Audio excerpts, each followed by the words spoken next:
ملک بھر میں حالیہ تباہ کن سیلابی صورتحال پر وزارت موسمیاتی تبدیلی متحرک اربن فلڈنگ پر قابو پانے کے لیے نیا لائحہ عمل اور پالیسی تشکیل دینے کا فیصلہ، جنگلات کے بے دریغ کٹاؤ پر فوری اقدامات کا ٹاسک، وزیراعظم کی صوبوں کو کلائمیٹ ریزیلنس ایکشن پلان کے اہداف تیار کرنے کی ہدایت۔ حکام کا کہنا ہے کہ صوبوں سے اس معاملے پر رائے طلب کی جائے گی۔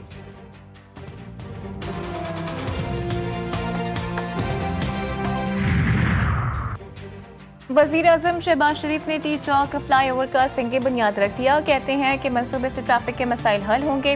وزیر داخلہ اور سی ڈی اے کی کاوشیں قابل تحسین ہیں۔ ترقیاتی منصوبوں کی تکمیل میں معیار پر کوئی سمجھوتہ نہیں ہوگا۔ وزیر اعظم نے کہا کہ پاکستان 2027 میں SCO سمٹ کی میزبانی کرے گا، جس کے لیے حکام کو ابھی سے تیاری شروع کرنی ہوگی۔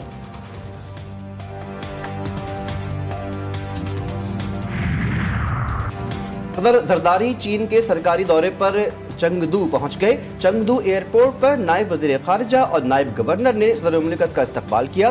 صدر چین کی صوبائی قیادت سے ملاقاتیں کریں گے۔ پاک چین تعلقات، تجارتی اور اقتصادی تعاون اور پاک چین اقتصادی راہداری پر تبادلہ خیال ہوگا۔ دونوں ممالک کثیر الجہتی فورمز پر تعاون بھی کریں گے۔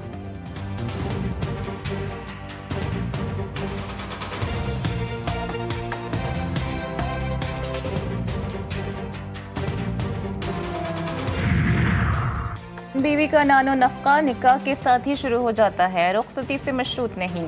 جسٹس منصور علی شاہ کی سربراہی میں 2 رکنی بینچ نے لاہور ہائی کورٹ کا فیصلہ کالعدم قرار دے دیا۔ 15 صفحات کے فیصلے میں کہا گیا کہ لاہور ہائی کورٹ نے رخصتی نہ ہونے کی بنیاد پر شوہر کو نانو نفقہ کی ادائیگی سے مبرہ قرار دیا تھا، جو قانون اور آئین کی روح کے منافی ہے۔ ازدواجی تعلقات سے نانو نفقہ کو مشروط کرنا بنیادی حق کو متاثر کرنے کے ساتھ شوہروں کو اپنی مالی ذمہ داری سے بچنے کا موقع فراہم کرتا ہے۔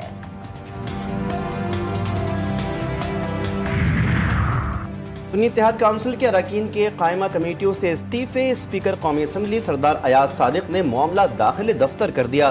سنی اتحاد کونسل کے استعفوں کے ذریعے پارلیمانی کمیٹیوں کو غیر فعال کرنے کی کوشش ناکام۔ اسپیکر کی شیڈول کے مطابق کمیٹیوں کے اجلاس منعقد کرنے کی ہدایت۔ اسپیکر کا حکومتی درخواستوں پر استعفے قبول کرنے سے انکار۔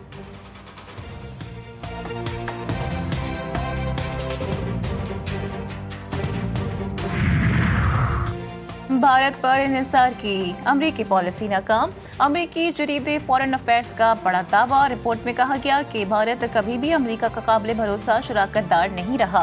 پاکستان زیادہ قابل اعتماد پارٹنر ہے۔ جریدے کے مطابق امریکہ اور پاکستان کے تجارتی اور توانائی معاہدے دونوں کے لیے فائدہ مند ثابت ہو سکتے ہیں۔ ریکوڈیک سمیت پاکستانی وسائل میں سرمایہ کاری خطے کو مستحکم بنائے گی۔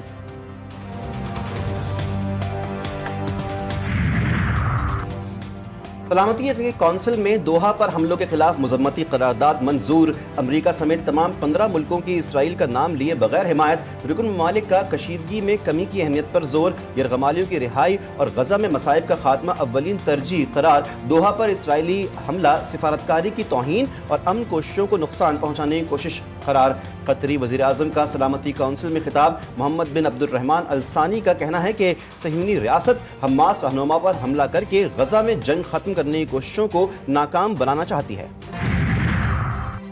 وزیر اعظم شہباز شریف نے امیر قطر سے ملاقات میں دوحہ پر اسرائیلی حملے کی کھلی جارحیت قرار دیا۔ ترجمان دفتر خارجہ شفقت علی خان کا کہنا تھا کہ اسرائیلی حملہ عالمی قوانین کی کھلی خلاف ورزی ہے۔ پاکستان قطر پر اسرائیلی جارحیت کی شدید مذمت کرتا ہے۔ پاکستان تنازع فلسطین کا اقوام متحدہ کی قراردادوں کے مطابق حل چاہتا ہے۔